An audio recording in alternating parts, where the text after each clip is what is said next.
Jésus, avec toi, nous ressusciterons.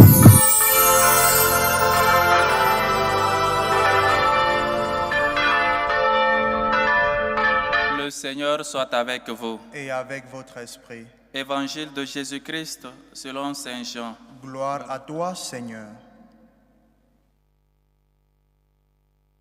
En ce temps-là, Jésus passa de l'autre côté de la mer de Galilée, le lac de Tibériade.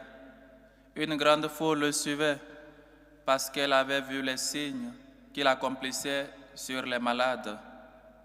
Jésus gravit la montagne et là, il était assis avec ses disciples.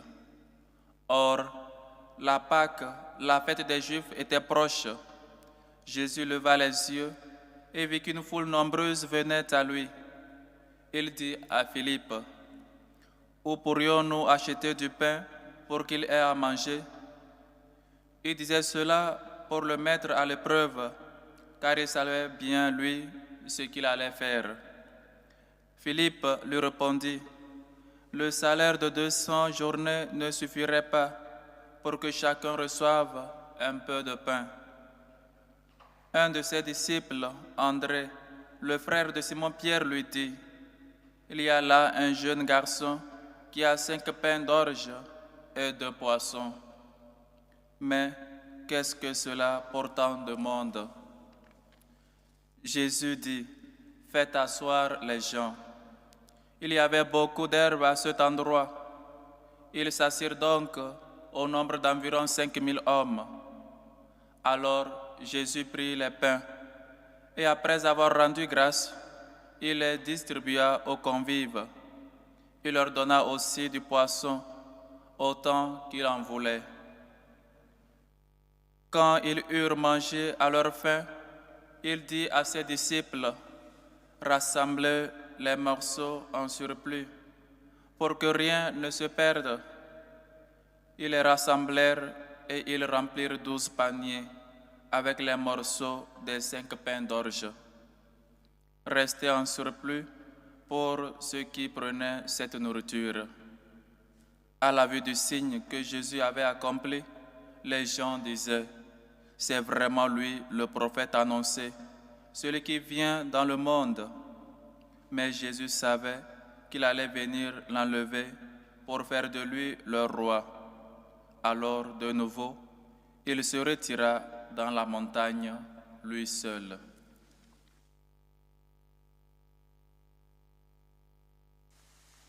Acclamons la parole de Dieu. Louange à toi, Seigneur Jésus. Chers frères et sœurs, bien-aimés dans le Christ, j'aimerais qu'on retourne un peu dans la première lecture d'aujourd'hui, où les disciples, à la sortie, où les disciples reçoivent des fouets, on les punit, on les frappe à cause de Dieu. Et à leur sortie, au lieu de dire, on ne va plus parler de son nom, on ne va plus faire une chose pareille, on prend maintenant la ferme résolution de ne plus être chrétien, de ne plus annoncer la parole de Dieu parce qu'à cause de la parole de Dieu, on nous insulte, on nous calomnie, on nous frappe, on nous insulte, on nous accuse de tout. Ils disent, quand ils sortaient du Conseil suprême, ils repartaient tout joyeux. Ils repartaient tout joyeux d'avoir été infligés ou frappés à cause du Christ. Mais, chers frères et sœurs, peut-être que pour nous, c'est un peu étrange qu'on te frappe, qu'on te calme, qu'on t'insulte à cause de quelqu'un. Et toi, à la sortie, tu es joyeux. Tu es joyeux d'avoir subi des trucs là à cause de Dieu, à cause de Christ. Oui, chers frères et sœurs, voilà l'attitude que nous devons avoir, nous les disciples d'aujourd'hui. Nous les disciples de ce temps, le temps présent dans lequel nous vivons. Comme une fois l'Église est attaquée, comme une fois nous chrétiens on est attaqués. Et que faisons-nous? Que faisons-nous quand l'Église est attaquée? Que faisons-nous quand on nous insulte, on nous calomnie au nom du Christ? Quand peut-être même pour aller à l'Église, il faut se cacher pour que les gens ne voient pas que tu es chrétien. Il faut être tout joyeux parce qu'on subit cela au nom du Christ. Chers frères et sœurs, il faut qu'on apprenne à être des vrais disciples. Il faut qu'on apprenne à être des vrais chrétiens. Il faut qu'on apprenne à être tout joyeux. Voilà la joie que procure le Christ. Être joyeux d'avoir subi ces trucs-là, ces calomnies, ces insultes. à cause du Christ. Parce qu'on sait que lui, il connaît la vérité. On sait que si on met en lui notre espoir, notre espérance, on ne sera jamais déçu. Oui, j'ai demandé une chose au Seigneur, la seule que je cherche, à habiter la maison du Seigneur tous les jours de ma vie. Aimer les parvis du Seigneur, chers frères et sœurs. Aimer habiter le Seigneur, la maison du Seigneur. J'ai demandé une chose au Seigneur, la seule que je cherche, habiter la maison du Seigneur tous les jours de ma vie, pour admirer le Seigneur dans sa bonté et m'attacher à son temple, admirer les bontés du Seigneur. Chers frères et sœurs, il faut qu'on sache subir des insultes. Il faut qu'on sache que être chrétien, déjà, nous amène à être ennemis des gens qui n'ont pas connu le Christ. Être chrétien, c'est déjà nous séparer de ce monde et toujours avoir les yeux vers l'horizon, vers Dieu seul. Suivre Jésus peut parfois nous amener à cela, à être insulté, à être calomnié, à être jugé, à être jusqu'à frapper à cause du Christ, même jusqu'au martyr. Mais soyons heureux, soyons en joie. Nous avons déjà connu pas mal de chrétiens qui ont été tués à cause du Christ. Comme les disciples, soyons toujours joyeux parce que le martyr, c'est toujours une semence pour les chrétiens. Même avec cela, ils ne pourront jamais finir avec l'Église catholique parce qu'elle est fondée sur la pierre, sur cette pierre fondamentale. Même les forces du démon ne pourront rien. Soyons toujours joyeux d'être persécutés à cause du Christ parce que nous vaincrons avec lui. Et donc, chers frères et sœurs, revenons à l'évangile de ce jour. Jésus, les gens qui suivent Jésus parce qu'ils ont vu les signes qu'il a fait, qu'il a guéri les malades, et ils le suivent. Suivre Jésus parce qu'on a vu ses bienfaits dans notre vie. Les bienfaits que le Seigneur fait dans notre vie doivent nous amener à le suivre, doivent nous amener à être des disciples, doivent nous aider à être des croyants et non des incrédules. Chers frères et sœurs, si tu crois, tu verras la gloire de Dieu. Oui, mais le Seigneur nous appelle surtout à collaborer avec lui.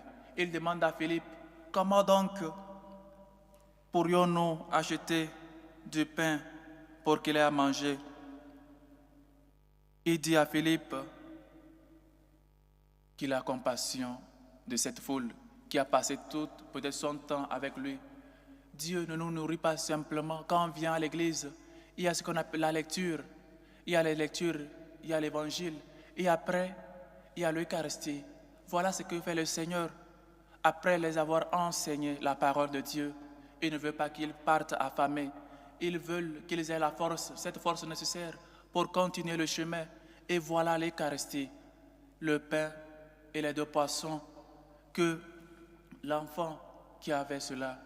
Oui, chers frères et sœurs, peut-être c'est un des aspects qu'il est difficile de prêcher comme prêtre, l'aspect de la charité, le sens de collaborer avec vos prêtres, avec ta paroisse. Peut-être que tu vas dire, je n'ai pas beaucoup pour aider, mais regarde cet enfant dans l'évangile, il n'avait pas aussi beaucoup, il avait seulement quelques trucs, mais ça a servi. Qui prend soin peut-être de pas mal de choses, peut-être de la charité, des démunis, des enfants abandonnés? Qui prend soin de peut-être les enfants que les sœurs, les religieuses prennent soin, les orphelinats?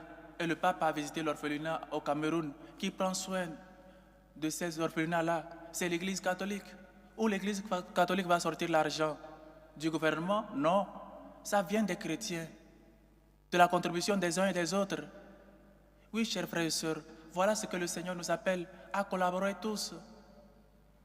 Et je vous ai toujours dit ici, collaborez avec vos prêtres, collabore avec ta paroisse. Demande à ton curé, en quoi puis-je t'aider? Chers frères et sœurs, c'est peut-être l'aspect le plus difficile que parfois beaucoup de prêtres n'aiment pas toucher. Parce qu'il suffit que tu touches cela et voilà toute l'Église en train de crier. Ils demandent l'argent, ils demandent des quêtes, ils demandent des offrandes. Oui, parfois il le faut. mais combien nous sommes capables de collaborer, se donner soi-même. Et ce n'est pas seulement une histoire d'argent, c'est aussi une histoire de temps. Combien de fois on prie pour ces enfants abandonnés là? Combien de fois on prie pour peut-être les personnes qui prennent en charge ces enfants? Et peut-être au prévu qu'on prie que les factures n'arrivent pas dans les orphelinats. Bien que ce soit des orphelinats, il y a des factures qui arrivent, de l'eau, de l'électricité et tout le reste. Oui, chers frères et sœurs, l'enfant n'avait que peu de choses, mais il a contribué pour que tous aient à manger et se rassasier. Cherchons cette disponibilité-là à collaborer avec le Christ, à collaborer avec lui. Nous avons vu ces merveilles dans notre vie comme signe de gratitude, collaborant avec le Christ, collaborant avec les orphelinats, collaborant avec nos frères et sœurs, pour qu'à travers nos charités, à travers nos œuvres, eux aussi puissent connaître Dieu dans leur vie. Eux aussi puissent dire, moi aussi j'ai expérimenté et j'ai vu les merveilles de Dieu, pas à travers les chrétiens, à travers mon ami qui est chrétien. Maintenant moi aussi je suis chrétien. On doit être des évangélisateurs, on doit être des hommes et des femmes qui sont capables d'aller de la part de Dieu, témoigner par nos œuvres, par nos actes, que nous sommes vraiment chrétiens et que nous sommes capables d'aimer. Nous sommes capables, même si nous n'avons pas, de collaborer avec le Christ, de collaborer avec nos frères et sœurs pour qu'eux aussi puissent expérimenter l'amour. Parce qu'à l'amour que vous avez les uns pour les autres, tous vous reconnaîtront comme mes disciples. Chers frères et sœurs, soyons heureux toutes les fois qu'on nous insulte parce que nous sommes chrétiens. Soyons heureux toutes les fois que nous sommes attaqués, mais soyons plus heureux pour les merveilles, pour les bonnes choses, pour les bons actes, les bonnes actions que fait l'Église dans le monde entier. Parce que c'est une tâche des uns et des autres d'amener Dieu vers les hommes et d'amener les hommes vers Dieu. Chers frères et sœurs, soyons donc des lumières, soyons donc des gens qui se demandent la grâce d'habiter la maison du Seigneur, qui sont capables, je suis sûr, je verrai la bonté du Seigneur sur la terre des vivants. Espère le Seigneur, sois fort et prends courage. Espère le Seigneur, que le Seigneur qui nous enseigne sa parole, qui nous donne son pain, lui qui est le vrai pain, le pain descendu du ciel pour nous soutenir, pour nous alimenter, puisse aussi alimenter nos frères et sœurs à travers nous qui n'ont rien à manger. Et comme lui-même l'a dit, donnez-leur vous-même à manger, qui nous aide à aimer nos frères, à toujours collaborer avec eux, à faire parler nos cœurs, à être toujours des gens qui pratiquent la charité, qui pratiquent la miséricorde et qui soient toujours unis au Christ pour donner des fruits que le Seigneur lui-même espère de nous. Loué soit Jésus-Christ. À jamais.